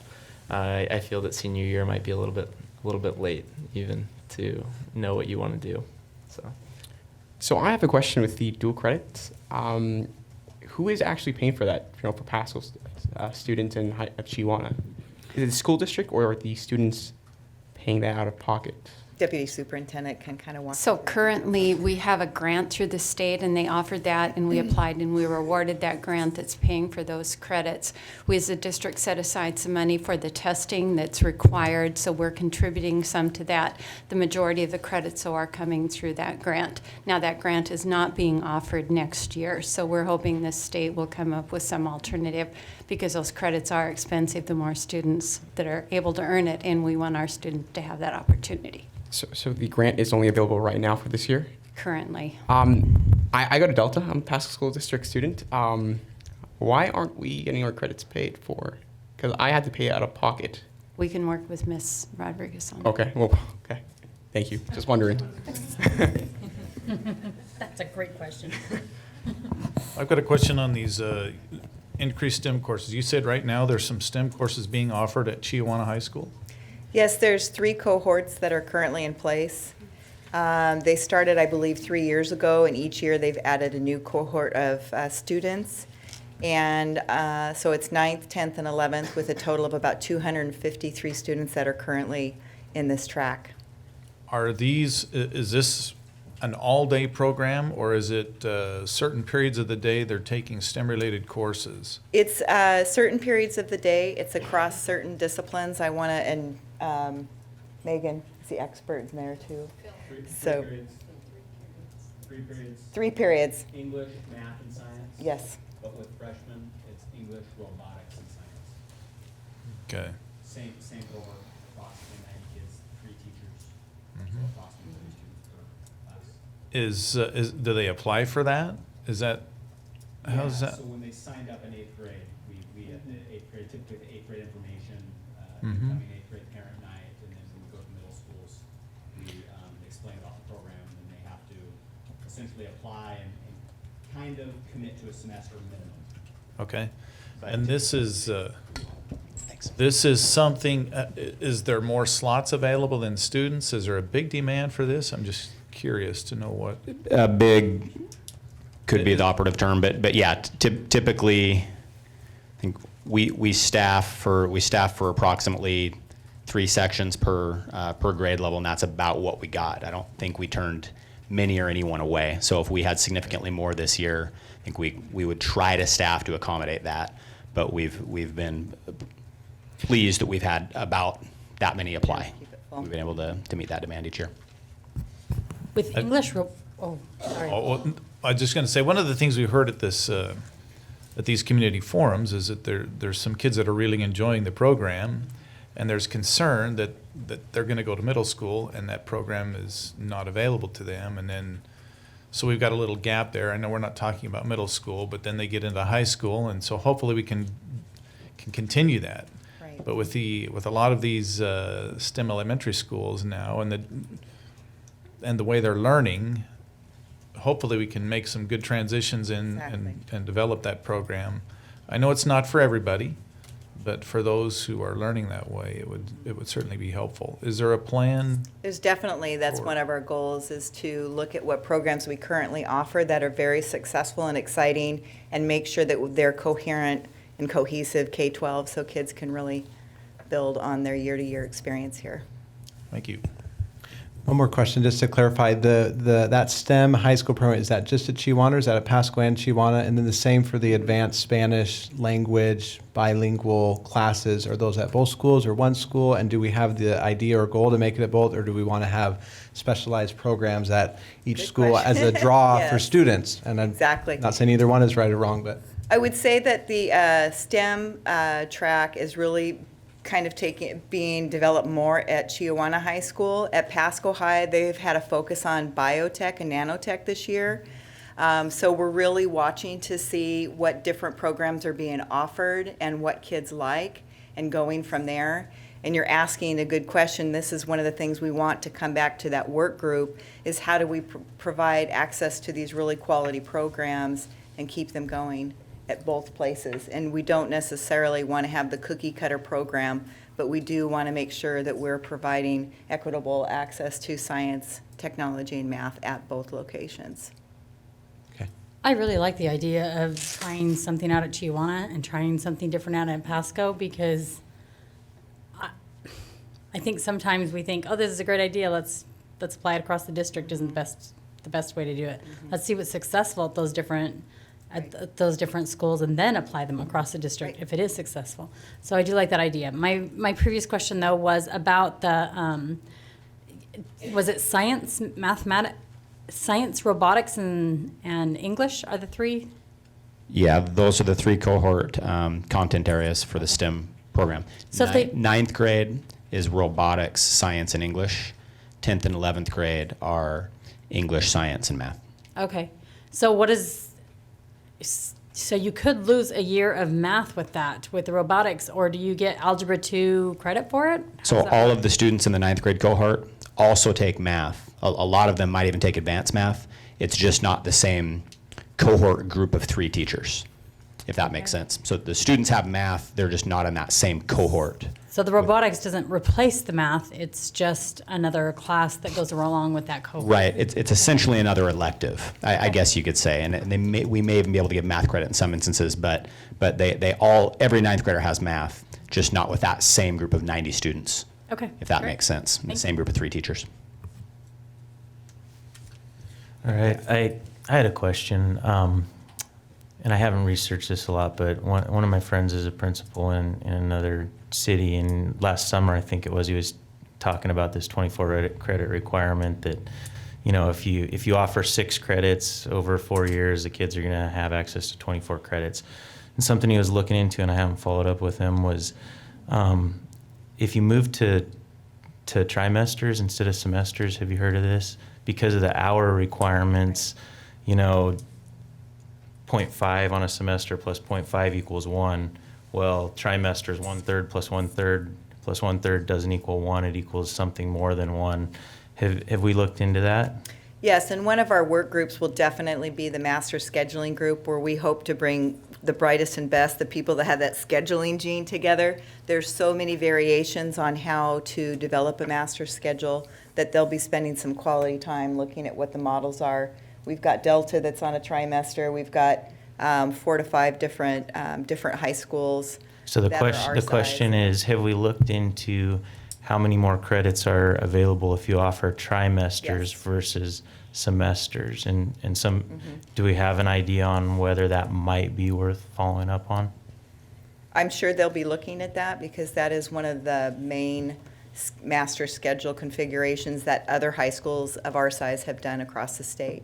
And more credits are available possibly. Okay, thank you. Okay, look forward to sharing more in the future.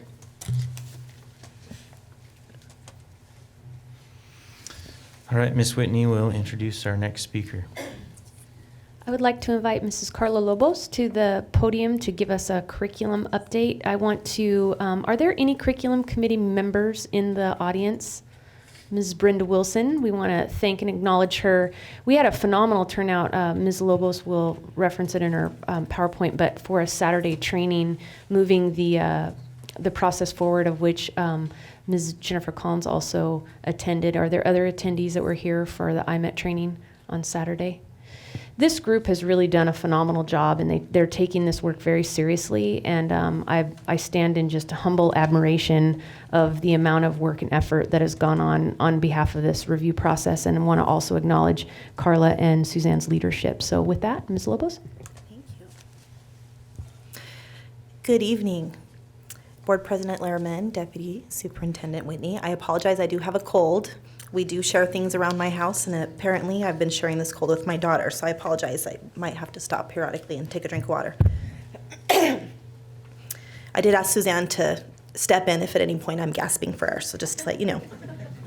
So it's my pleasure to be here with you this evening and provide you with another curriculum update of where we are in the process. During our last update, I shared the schedule for the instructional material review that would be going to buildings. I shared with you the elementary rotation schedule and the secondary rotation schedule. We have had a few delays in that schedule due to back orders from publishers and lack of availability of those materials from publishers as well. 2 examples, for example, the Pearson Literature Series for the middle schools are currently on back order, but they will be available the first week in February and in our schools.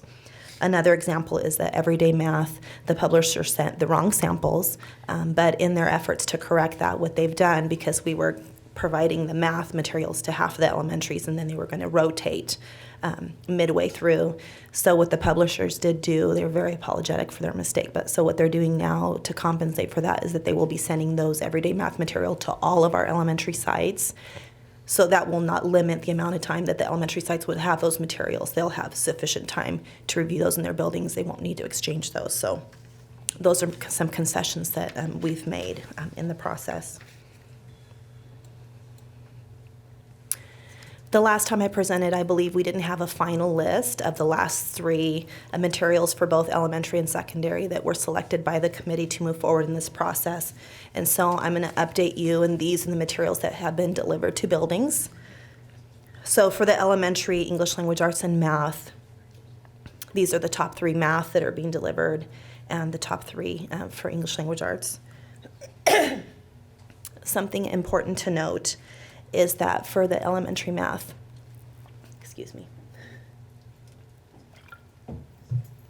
for the elementary math, only 2 of these, which is expressions and everyday math, are available for 6th grade.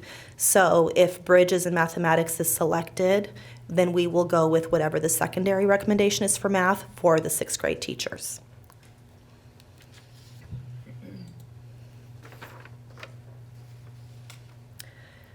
And I believe these are the ones that we didn't have finalized the first time we came to you. So these are the secondary English language arts and math materials that are moving forward in the process and have been delivered to middle and to high schools.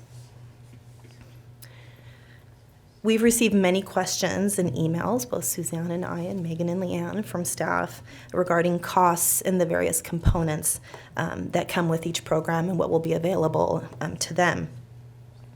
There are so many moving parts to this process, it's difficult to say at this time regarding the specific components and cost of the program. What we do know is that the curriculum review team has not had the vendor presentations yet. That's going to take place next week.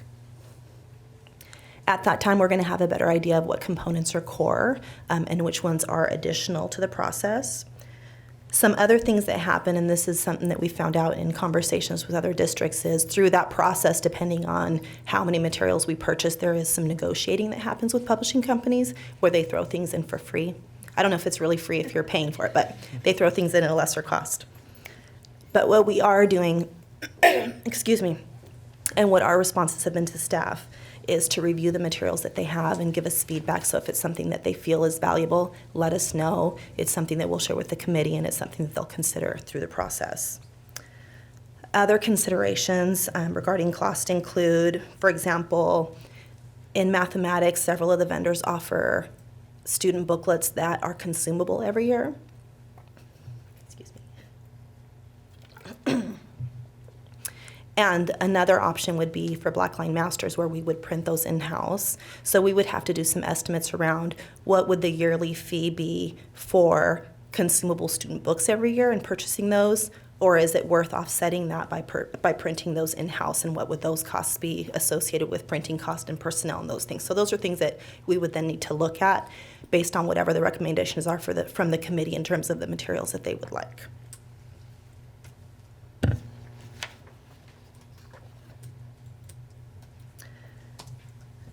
Because the vendors generally provide like a slice of the material, so they don't send you a whole comprehensive, for example, 2nd grade program. They don't send you everything. We do have online access for all of our staff online that does provide the complete program online for them to view if they're interested in that.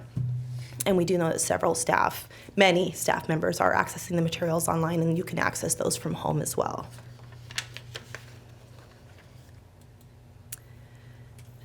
Ms. Whitney did allude to our IMET scoring. We had a very full day of IMET scoring this Saturday here at the Booth Building.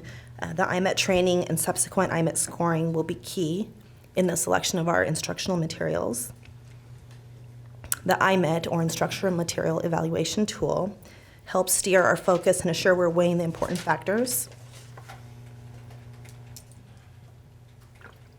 Excuse me. Such as the intent of the standards, cohesion, and focus. It also helps identify discrepancy. For example, some of those really cool bells and whistles and things like that. One of the things that we learned with the IMET for the math specifically was that there may be components that are in addition that may be a distraction from what students need to learn. And so it's really determining through the scoring what are things that could be a distraction versus an enhancement. So we won't know that until we actually go through the scoring and look at the various components. So to give you some numbers, for the math participations, we had 17 participants on Saturday. 10 of those were committee members, 7 that were added for scoring, and 5 additional who were observers of the process. For ELA, we had 18 participants, 10 committee members, and 8 added for scoring, and 17 observers of the process.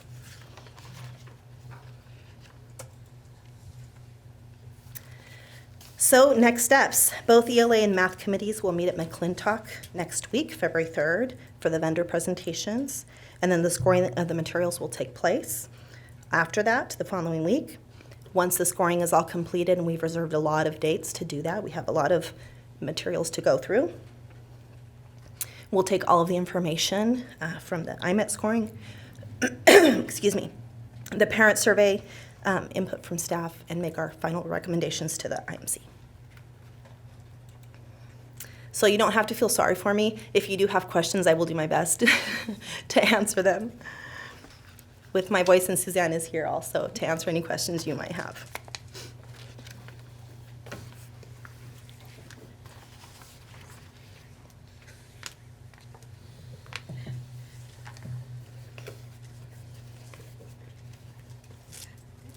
Questions? I still feel like I'm not understanding everything, and so forgive me if I'm a little lost. So I'm familiar with the IMET scoring. The 18 participants and the 17 participants, it was this Saturday that they went over. Were they scoring that material then, or what was that? No. What that was is a training. We had two separate groups. The math committee, the math group, they were trained on the actual rubric, the IMET, which is a tool that you use to take the materials through to actually score them. Okay. So one training was on the tool, the math tool.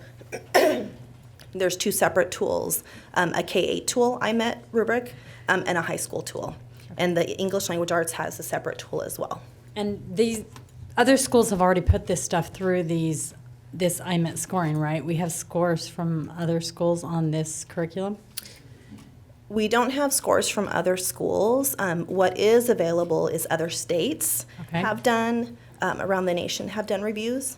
And the publisher's evaluation of their own materials using the IMET. So that's what we have available, and that's what we objective. used in the pre-screening to narrow the materials to 3. Okay. Okay. And so so that's going to happen to all of these different things? Correct. But at a later date because they're getting trained in order to do They had the training on Saturday. The vendor presentations will occur February 3rd. As soon as the vendor presentations are over, they will use the rubric and begin with the materials and score the materials. So the math group will work on the math, the ELA group will work on the ELA. So how does that factor into?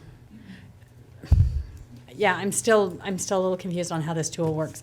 How does that factor into what the teachers say about the curriculum? Does that factor into the IMET scoring, or is it going to be we're going to have this IMET scoring, we're going to have this is what the state score these curriculums at, and this is what our teachers say, and then they're going to balance that and choose between those? So those would be separate things. The IMET scoring is separate from the perceptual data and teacher input. So the committee will have to weigh all of those in making their final selections. Okay. But ultimately, it will be the committee's decision with taking all of those components and make a recommendation. Okay, thank you for helping me wrap my mind around this process. I do appreciate this work. It is crucial work, and it's also something that's going to affect every teacher's, or almost, a lot of the teachers' lives, in that every teacher that's involved with mathematics and science, or mathematics and, ELA, it is going to be affected by this, and then it will affect our kids' lives. So I appreciate all of the work that's gone into this. Thank you, and I think the curriculum committee members have probably learned more about the standards and materials than they would ever want to have learned in their career. So, When's the last set of curriculum due to arrive? I know that the everyday math materials that I spoke about for the elementary, which was the last one, arrived today. And so those arrived in the buildings, and I believe that some of the ELA materials the first week in February. So how did the ones that are arriving the first week in February, is that impacting the scoring? Did you already say that? No, we have materials currently upstairs for the scoring. Those are the materials that are to be delivered to buildings for preview. The ones that are late in arriving. So you said, so the last set is going to arrive? In the buildings for the building previews. Okay. So those are separate. We have materials that are here for the curriculum committee to review, and then we have all of the materials out to schools for teachers to look at. Okay. So we're going to get input from staff, from parent survey, from IMET scoring. Yes. When does the cost get figured in here? I mean, there has to be a cost component to this too, correct? There is a cost component. Uh, So the curriculum committee's responsibility is to make a recommendation based on the IMET scoring and all of those components, really looking at what are the materials that are going to best meet the needs of our students, best meet the key shifts of the standards and the intent, focus, coherence of the standards. So we will put forth a recommendation, and then Do we have any idea what the cost of these guys said for so many students? This is what you can anticipate as the cost. I think one of the challenges we've had is we have not had enough material for all students in all classrooms. And certainly we don't want to get into that. Well, we can only afford half the books, and now we're sharing books, and now we're losing books. Do we have an idea that our costs are in line with our budget? So I can, in anticipation of that question, I do have, now, I don't want to be held to these numbers because these are soft numbers, but it is an approximation. One of the things I had shared with the board, I think at a previous session, was that some of the publishers are nonprofits, whereas others are for-profit organizations. So there is a fairly large discrepancy depending on who the publishers are. What I can share with you, for example, and again, these are soft numbers, and the numbers that we've gotten when we've asked the publishers, they're, it says all across the sheets, these are not final, these are, draft. So for example, Bridges, which is an elementary math program, that's the one that is not available in 6th grade, it's a K-5. It would be, there's approximate cost of $1,500 per classroom, and that's based on 30 students per classroom. So if we were to purchase that now for all of our teachers K-5, it's about a $700,000 cost, okay? Now, that might be different if it's one of the other programs. Similar to Bridges, CPM, which is College Preparatory Math, is also a nonprofit.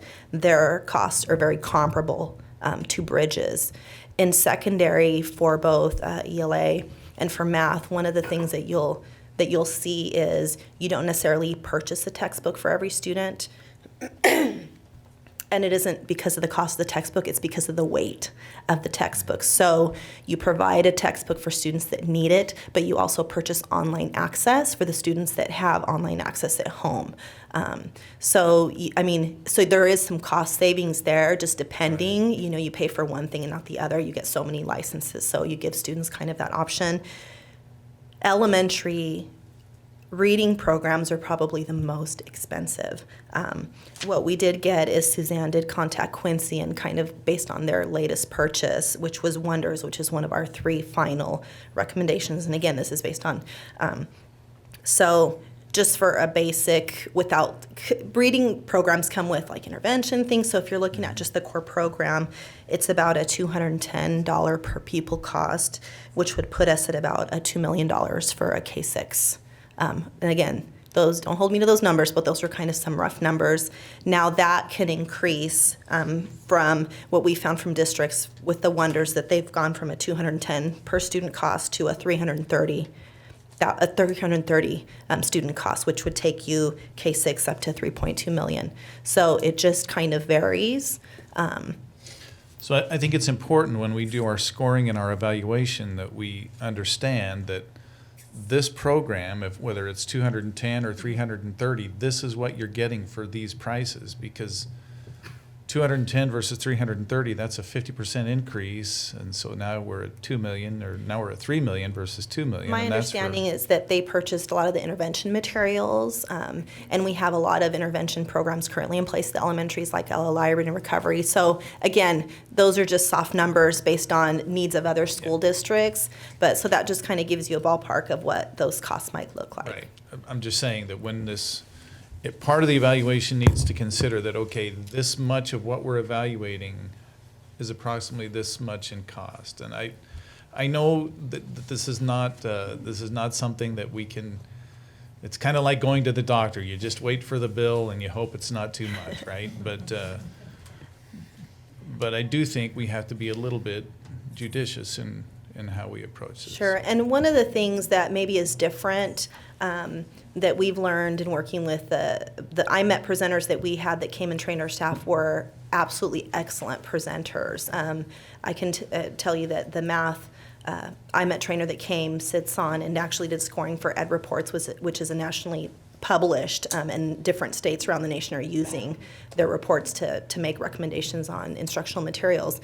And one of the things that she shared with our committee is that more isn't necessarily better, and that's why you really need to look through that IMET rubric, because if more is a distraction to what we should be focusing on in terms of instruction, then it isn't really something that we should look at. Now, if it enhances, then it's a possibility, but it's not just because it's pretty and it's all the bells and whistles doesn't mean it's really better. And that really isn't how we looked at materials in the past. So now really having a tool to go through to determine if it's a distractor or if it truly enhances program will be a benefit to us.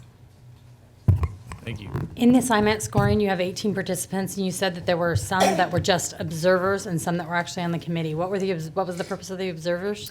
So we had people, so for example, in the ELA group, we had our literacy squad coaches sit in on the IMET training, literacy coaches, TOSAs, so they were observers in the process. It was a wonderful training, great information just on the standards, so they were able to participate as well as observers. But they won't be. They will not be a part of the scoring. And the other people who participated were members of the Instructional Materials Committee, so that they could see and understand more about the tools, so when the recommendation came to them, they would have a little bit deeper understanding on what went into that decision.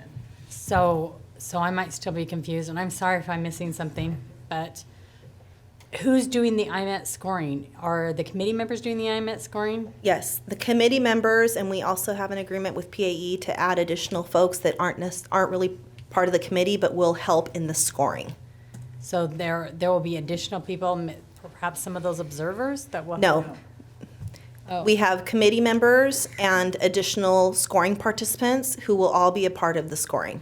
Okay, how do we keep, is this a subjective or an objective scoring?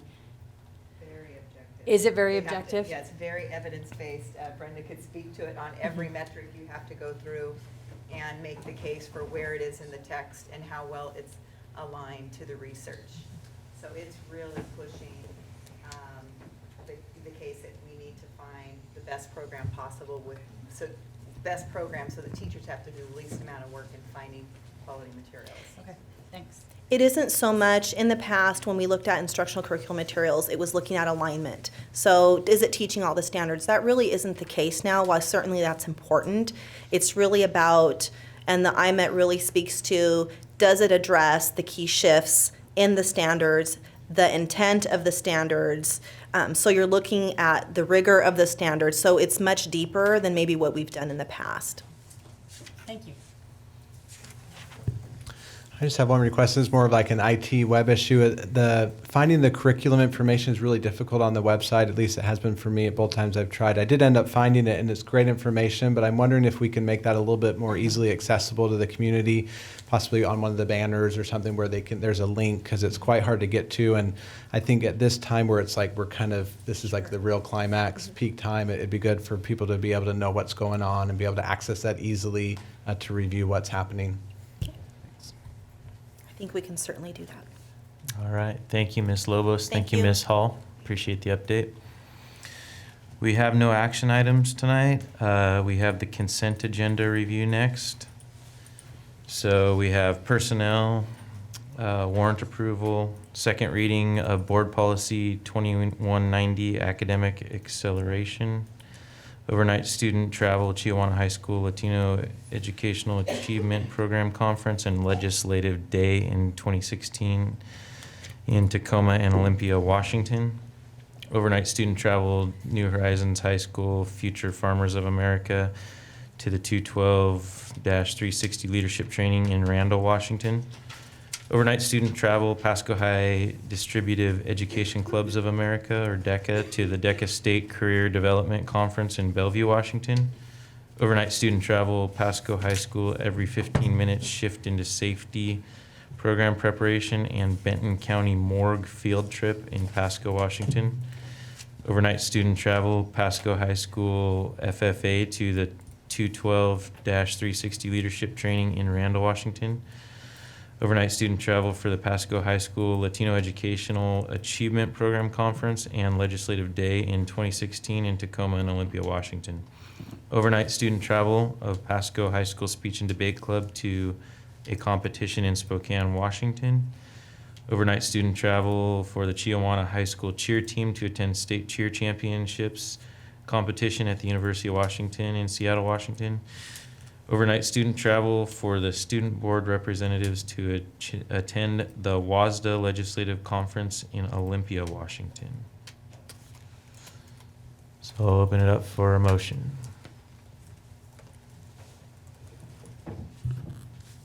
I'll move to approve the consent agenda as presented. Second it. There's a motion and a second to approve the consent agenda as presented. Can we get a roll call, please?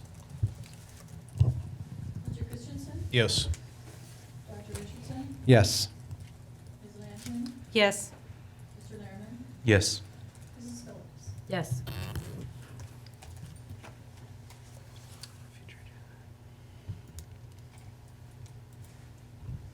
So future agenda items, we will be having a study session next board meeting scheduled for February 9th. Study session topic will be determined, so watch our website for that.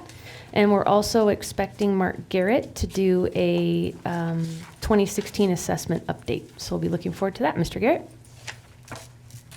We are requesting an executive session under 4230-110-1G, review of performance of a public employee, and also 1I litigation. We'll be asking Assistant Superintendent Thornton to join us, and we will not be requesting any action. We're expecting it to take about 30 minutes.